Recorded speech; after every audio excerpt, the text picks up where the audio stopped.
Some sick shit coming. Get ready. It's gonna be a ride, huh?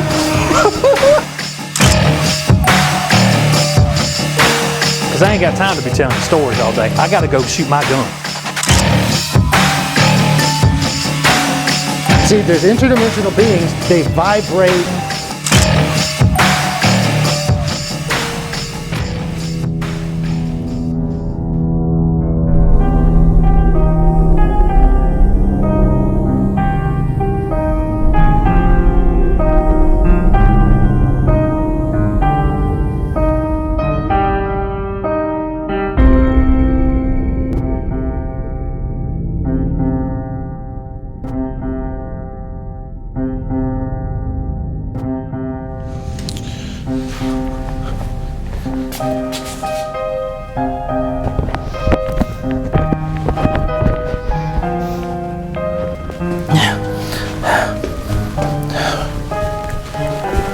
Hi, I'm Fox Reinhardt from the Great Falls Police Department.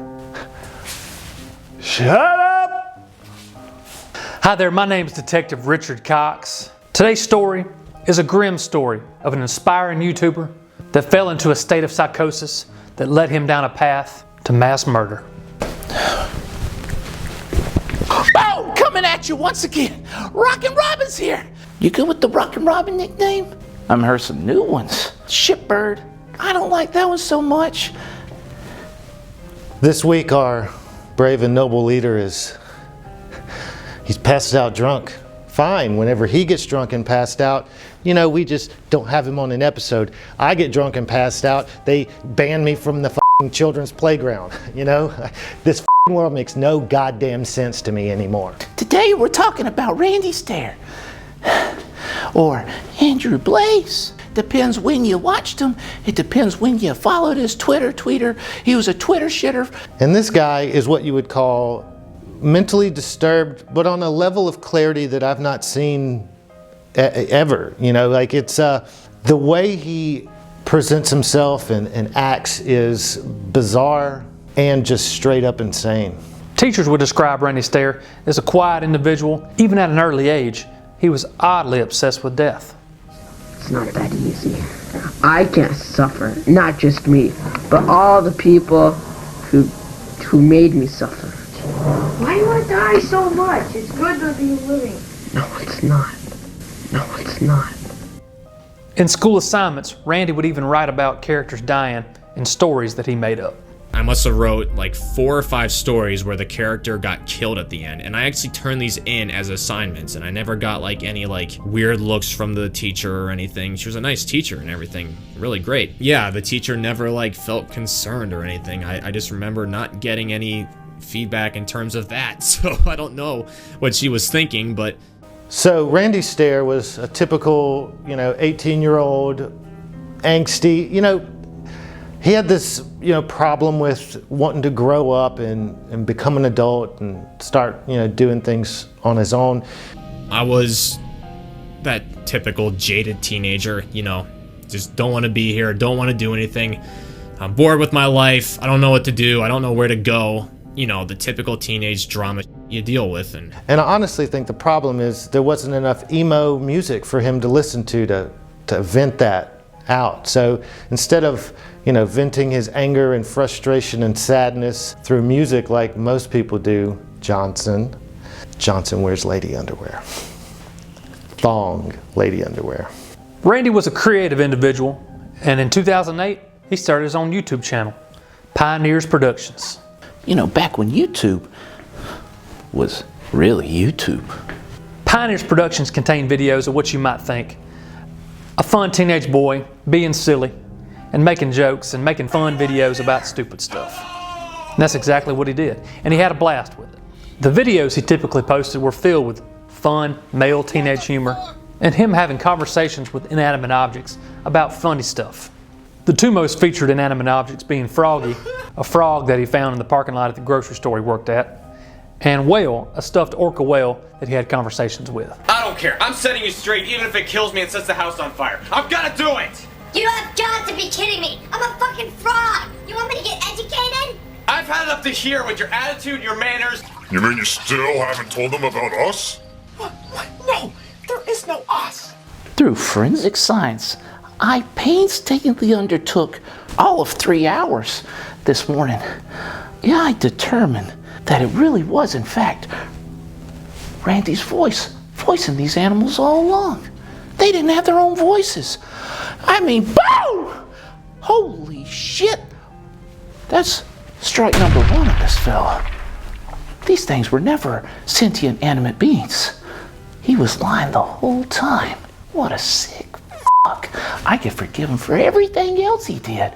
But this, oh buddy, Rockin' Robin ain't going to stand for this one. Hell no, we're getting to the bottom of this today. Something you would see a typical 15 to 16-year-old do. They made some pretty perverted jokes. One was about applying super glue to his erect penis and inserting it into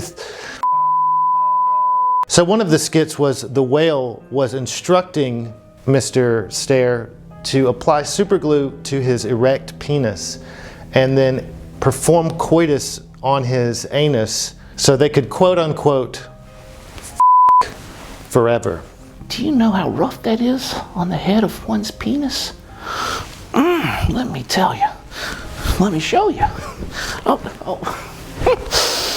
This isn't 2008. This is the same YouTube.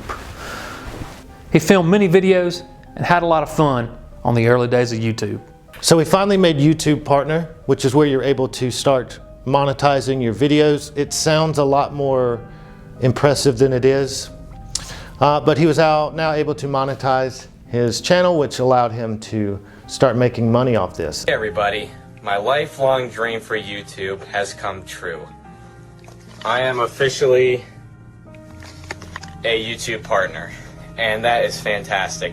But I just jumped up when I saw that, so my big goal is accomplished. Well, not too long after, Randy developed this obsession with this Nickelodeon TV show called Danny Phantom.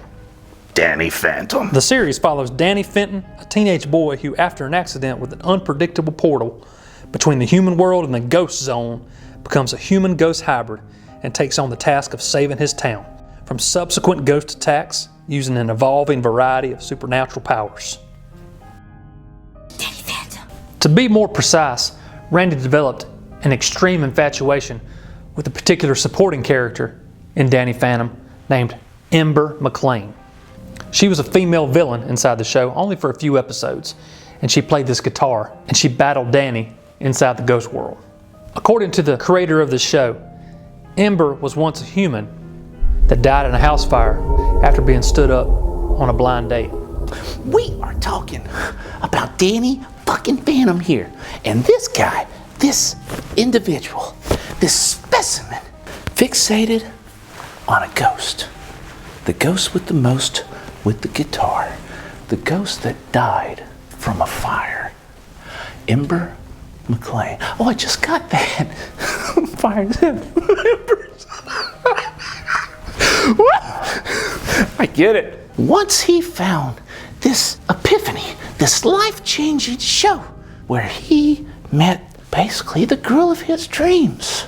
He became deathly obsessed with her to the point where that's all he thought about. He thought that in the afterlife he was going to be with her. She became his queen. You are my queen. He's connected with this fictional individual, and it's called Disassociative Cartoon Disillusion. I may have just made that up today. I may not have. I may have just made it up right now, either way. Then he also had another character he was obsessed with called Mackenzie, which I'm pretty sure he invented himself. I would assume that he would take his PP and cut a hole in the paper that he had drawn of the cartoon character and jam it in the hole till he ejaculated, which created another cartoon character named Mackenzie who would f***ing obsess over her. In fact, he was so obsessed that he decided to create his own animated series, Ember's Ghost Squad, in which he would animate all the characters inside Ember's Ghost Squad himself and make his own cartoon. Here we go. You know what's coming?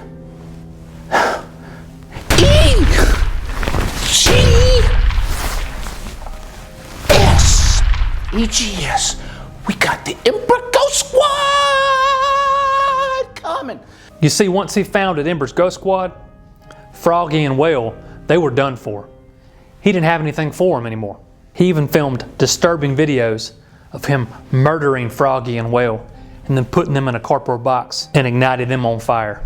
Why are you doing this? Because she told me to.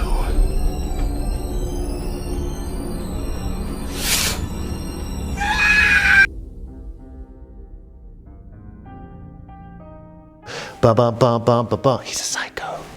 He also, during this process, ended up slicing his pinky finger open, which required hospital attention, and it was permanently bent, probably like his penis. They called him Captain Hook in high school. It bent to the left. How do I know that? Because when you got a bent penis, you can see it in other people's faces. Johnson, shit's crooked as f***. There was a time before Nickelodeon. There was shapely figures and stuff. Oh, buddy, we're talking about Hanna-Barbera, Disney, Warner Brothers, Daisy Duck, and we got, don't even get me stuck on some feather tits. Ooh, I can dig it. Just because a man might get off to Barney Rubble's wife, Betty Rubble, they found the pictures I drew. Now, in 2012 and 2013, things started getting dark for Randy.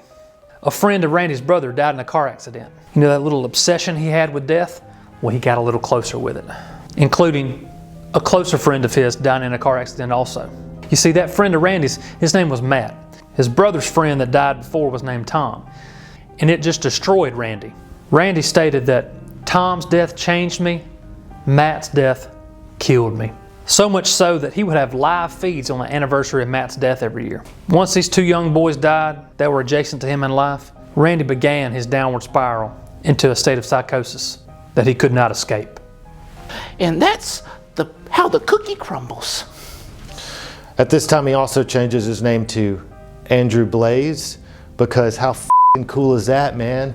Man, my name's Andrew Blaze. I'm cool as f***, man. I got my friend Diesel out here with Blaze. Stop doing stupid shit.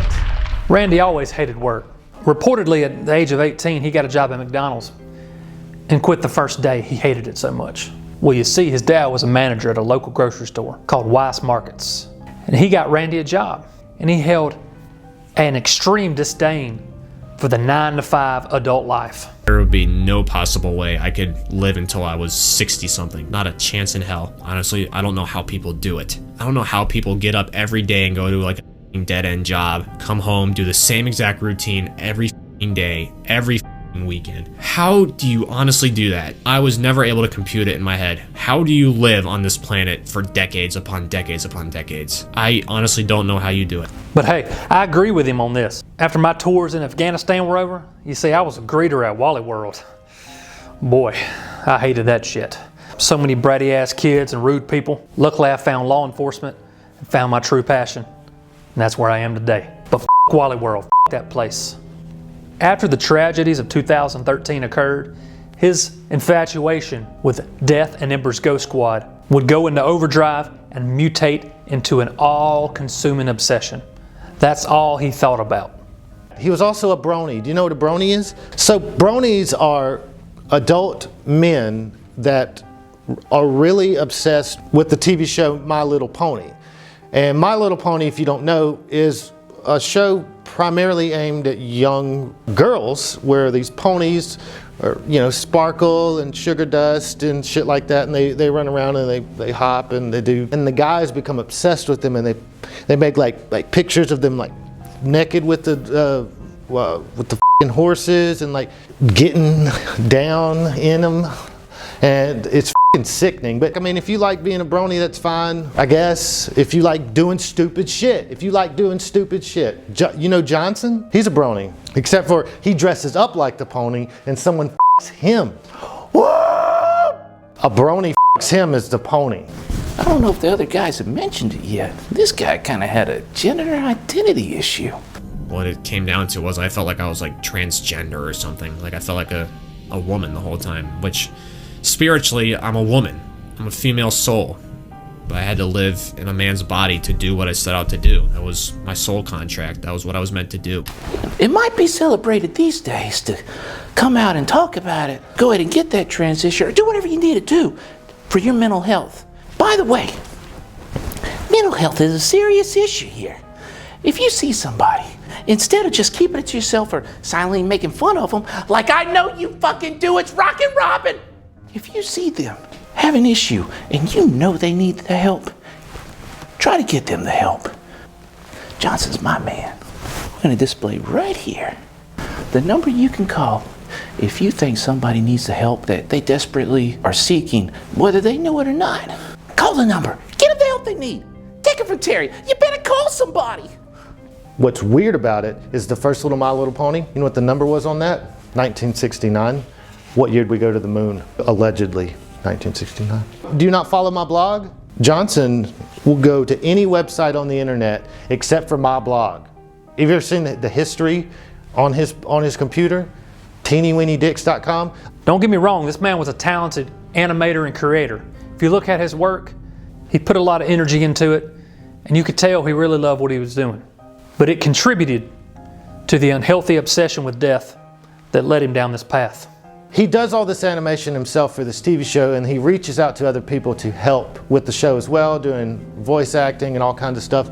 And nobody helps him with it. They either just don't reply to him or they straight up say no, because it's weird. He managed 9 different Twitter accounts for all the different characters in Ember's Ghost Squad. That's some dedication right there. He started losing weight to appear what he thought appeared more female. He began to shave his entire body with female razors, even leaving these razors out for his mom to see. See, his mom cleaned his room. He was a spoiled ass shit. His mom came in and cleaned his room and tidied up everything, and she didn't even notice the female razors. He was well aware no one was noticing the signs of his mental breakdown. The journey in the darkness continued, you see. He would be seen on video wearing a rope around his neck. A noose. Probably the most disturbing part yet. He became obsessed with the Columbine massacre. Specifically, Eric Harris. What I just said's not going to be in this video, so I just suggest you pay that cash up and subscribe to the Patreon. Patreon's going to get you unlocked access to so many different things that we have here. You'll be able to watch some videos ahead of the other plebs. Don't you want to be better than them? Those peasants? You don't want to lose out on this. You don't want to be that bottom tier. Be a winner for once, like me. Looking back at all the evidence, you can see the sadistic breadcrumbs he left on social media platforms that would foreshadow what's to come. All of these previous events funnel to 2017.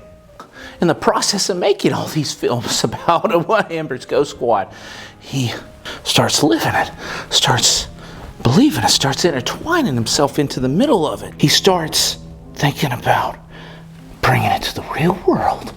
He starts making content describing a guy in turmoil and mental chaos, a guy on the edge, a guy who could have used some help. Oddly enough, Randy noticed all this. No one was noticing all of these warning signs. He was constantly talking about death and how he wanted to die. He was constantly saying, in a year, in 2 months, in 4 months, I'm gone, I'm dead, I'm over this life. I don't want to be here anymore. But hey, in his peers' defense, his Ember's Ghost Squad was all about death, okay? You die and you go to the Ghost Squad in his cartoon, and he was speaking as Andrew Blaze inside this Ghost Squad. Many of his peers thought this was just a character he was playing, and it was part of the Ember's Ghost Squad.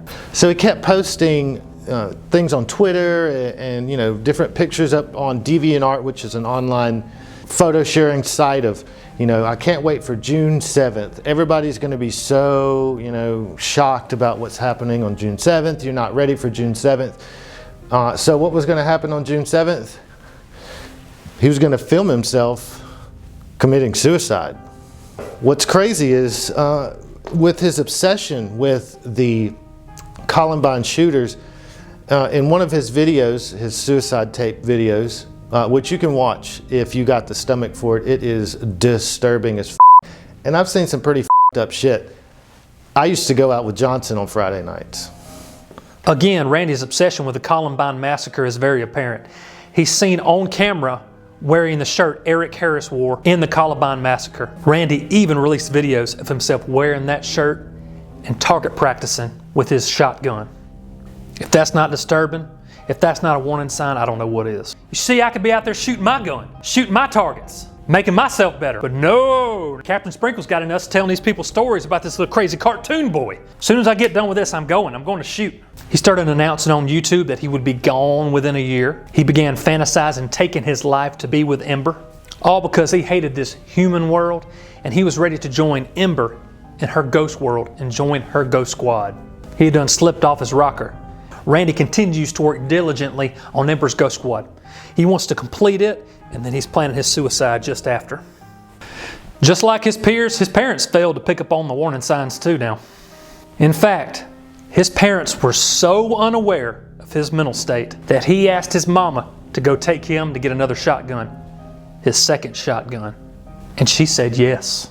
All right, I'll go to Walmart with you while you buy a shotgun. Let's go. Let's load up in the minivan and let's go. Oh, isn't that a shiny one? What is that one? It's got that cute stock with the camouflage on it. You should get that one. Oh, look, I get this pink one here. See, Randy was so self-aware, he was even blown away that his mama agreed to take him to get that shotgun. Afterwards, Randy would say on camera that that's when his mama signed his death warrant. Furthermore, boy, you 24 years old, why can't you go get your own shotgun? You could have bought it at 18, but you still need your mama? Maybe this action tells us a little more about Randy Stair than meets the eye. Maybe he didn't want to work for a living. Maybe he was a spoiled-ass little brat, and instead, he decided to go out with a blaze. He's been working in this grocery store for 7 years now. 7 long years. You know he's gotten out of it? Nothing but paychecks. He's just a grocery store guy, and he fucking hates it. You know what he hates more than working at the grocery store? Being a man. And no one understanding his problems. You know what he hates more than being a man? Being alive.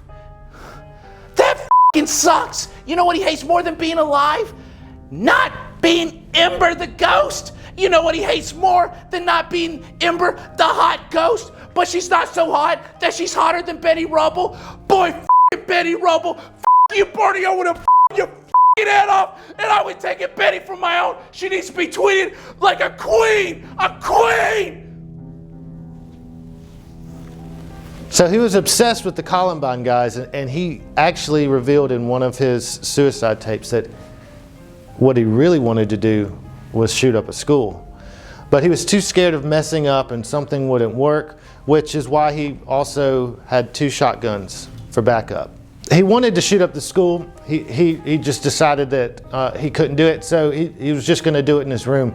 And it's pretty sick. If you watch the videos, he would be sitting there saying, in just a few months, this whole room will be covered in my blood and stuff like that. And you know, he's sitting in the car. Just the weirdest part about this guy is just how, you know, you see someone talking about their YouTube channel and you're kind of like, ah, that's, you know, yeah, cool, you got a little YouTube channel. But he did this about his suicide. And it was never like, I'm terrified of this or I'm a super crazy person. It was just like completely normal to this guy. Nothing was odd or weird about it to him. He was just like, yeah, I can't wait. I can't wait for you guys to all see my fucking suicide tapes.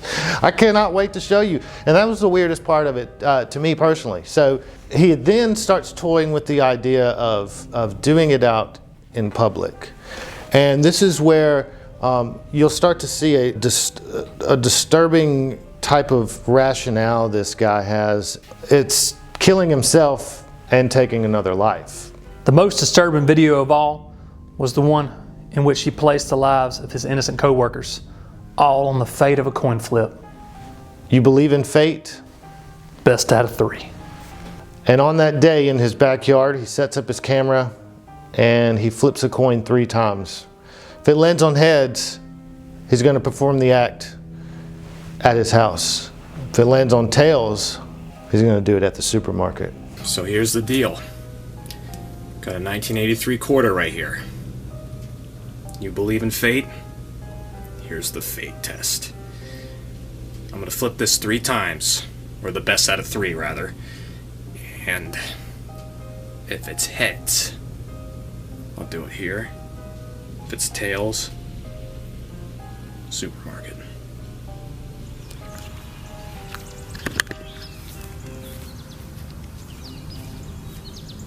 Best of 3. Here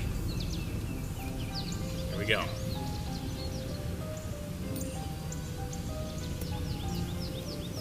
I'm not gonna touch it. You will see it as I see it. If I can find it. There it is. That's a tails. See that? Two. Looking at it. Land use of here. Heads. Had to be, huh? Have to have it come down to the very last coin flip. Okay, this is it. For all the marbles. Except we're playing for like much more than marbles here.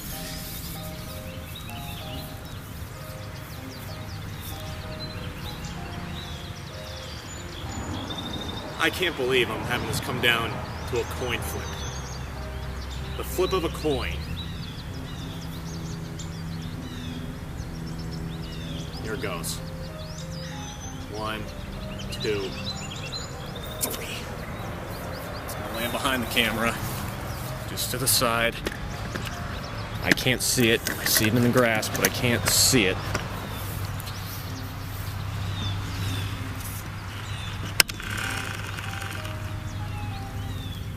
Tails. That is a tails, folks.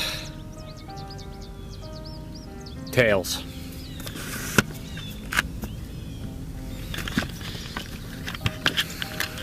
Which means there's going to be a loss of a human life, besides my own. Possibly more than one. That's fate for you. So you can literally see the events that lead up to the loss of 3 other lives besides his own on this video, which is what makes the whole case disturbing. Is he filmed his journey from regular crazy kid to full-blown psychopath, crazy person. Something's gonna happen, June. That's the month to check out.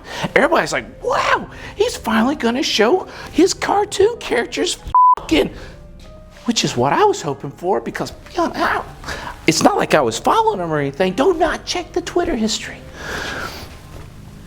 According to various tweets that Randy released, June 7th, 2017 would be the day he would commit his master plan.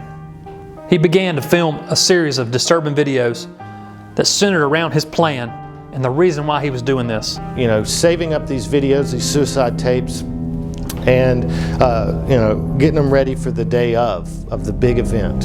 One of the last videos he filmed was 4 days before his plan, in which he told the camera that he felt excited and oddly at peace about what he was about to do.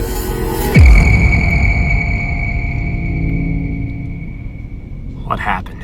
What the f happened, man? This is surreal right now, but I can't believe I'm saying this, but I think this is gonna be my last video. I don't know what will happen to my channels after this. I don't know what people are gonna think of me after this. It doesn't bother me, but just looking at everyone at the supermarket, the manager's coming in, just messing around, talking about this, and 4 more nights, your whole lives are gonna be turned upside down because of me. I'm gonna f your life up. I can't wait. I want that supermarket to be closed for like a month or go out of business. It's a crime scene.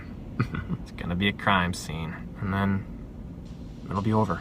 And then everything will just be thrown away. Whoever would have thought that a cartoon character would cause this to happen? A cartoon character. How can a cartoon character bring all this out in you? How is that even possible? The biggest question will always be, why? Well, I partially told you why. I'm not gonna tell you everything. There's stuff that you still don't know about me that I'll never tell you. I'll take it to the grave. I'm not a psychopath. I don't hunt people down and kill them.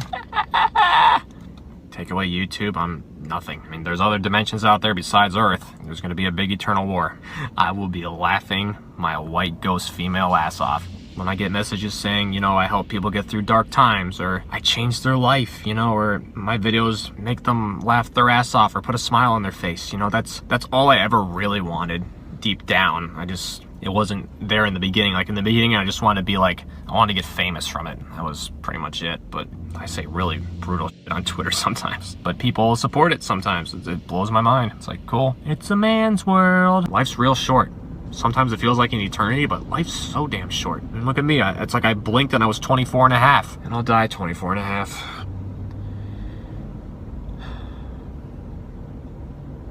I sit here and I ask myself, would I do it all over again if I could? I'm gonna be dead before next week ends. I'll be dead. Legit dead. This is it. So okay, I'll miss you guys. I'll miss you a lot. Some of you maybe I'll see on the other side. And this is Andrew Blaze signing off for the last time. Enjoy the rest of your lives. Andrew, out. Just before his murderous actions on June 7th, he filmed the empty, eerie halls of Weiss Market. You can almost feel the tension in this video.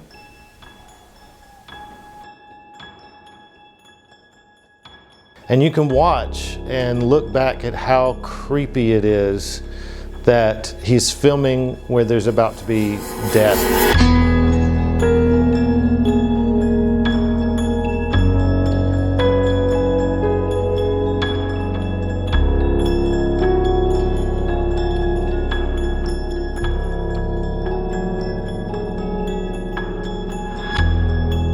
I gave them names. The first one I bought, I called Rachel. And then I called the smaller one Mackenzie, after Mackenzie West. As much as you might find it hard to believe, in this poster, I'm the one wrapping my arms around her. That's me.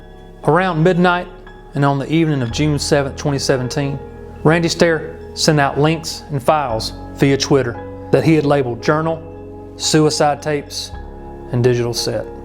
His last tweet read, "Goodbye humans, I'll miss you." He goes to work and he parks his car blocking one of the exit doors in the back. He then, calmly and quietly, blocked all of the exits with pallet boards, locked the automatic doors, and retrieved both of his shotguns that he had hidden in a black duffel bag. He's barricaded the doors. All the entrance and exits, they're blocked. Nobody's none the wiser. He then begins his psychosis-fueled reign of terror throughout this grocery store. You see, according to reports, Randy began walking down the aisles, shooting and murdering his co-workers. The first was a co-worker of similar age named Victoria. He shot Victoria several times, killing her. Another co-worker named Kristen was nearby. Randy walked up behind an unsuspecting Kristen. And she's stocking shelves and has on headphones and she's listening to music. And she did not even hear the first gunshot blast because her headphones were so loud. And from the CCTV footage, you can see that he just stood behind her for a few seconds. He's wondering what he should do. You know what he does? He doesn't kill her. He's got it out for other people. Maybe this is because he was fighting his own demons with wanting to become a woman himself, or struggling with the idea that maybe he was meant to be a woman. We'll never know why he didn't actually kill her. He then continued his journey through the grocery store, killing his supervisor, Terry, and another co-worker named Brian. Kristen eventually realized what was happening, ran to the front door, called the police on her cell phone, and hid in the bushes until police arrived. After murdering 3 of his co-workers, Randy walked around the store, shooting at various things, including propane tanks, attempting to blow the grocery store up.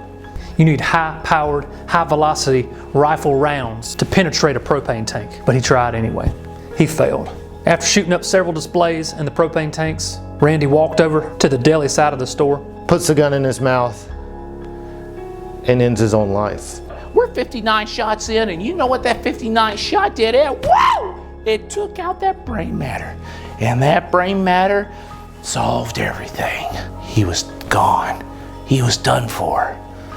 And including himself, he left behind 4 people dead. Oddly enough, his co-workers spoke very highly of him, and they would never expect him to do such a thing. You never know what's going on with people in their private lives. It's a sad story of what happens when a mental disorder goes unchecked, when you have family members buying somebody a shotgun without questioning. This could all been avoided if we just seen the signs. First off, we got a grown-ass man liking Danny Phantom. What's up with that? Really? It's gotta be Danny Phantom?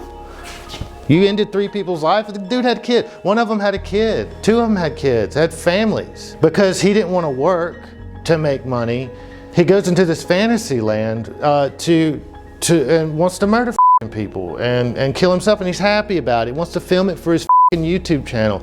I can tell you one thing. The music that this girl was listening to had to be either the best music in the world or the loudest music in the world, because she did not hear a shotgun blast. Have you ever shot a shotgun? I know you see them in movies and it's like, pew, pew. Bitch is loud. And she didn't hear it. You know why? Do you want to know why? Do you want to know fucking why? She was in on it. The cartoon character, that was her. Human form, right? That's not true at all? I can't say that at all. It'd be hurtful to the families. I take that back. Randy did this to get a lot of attention, you see. He wanted to be like the Columbine shooters. He wanted the notoriety of being a mass murderer. Well, you see, he didn't get that. If there's a silver lining to this story, old Randy, he didn't get any notoriety. He barely made the local news. Not saying that Betty Rubble's real enough for me to make an offshoot cartoon using her face and name, and then call it like the Betty Rubble Squad, and it's like a bunch of housewives, you know, taking down like dinosaurs or solving crimes or lighting themselves on fire and committing suicide. But I can see that's a slippery slope that might not want to go down. If you see something, say something.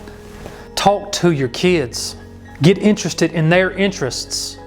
Ask questions. It may just save lives. Maybe we should do something about it. Or maybe not, and we should enjoy all these tragedies because it gives us more content. I love it. We want you to tell us about this case. Comment, like, and subscribe. Again, this is Making a Murder Show, and I'm Detective Richard Cox. I hope you enjoyed it, folks.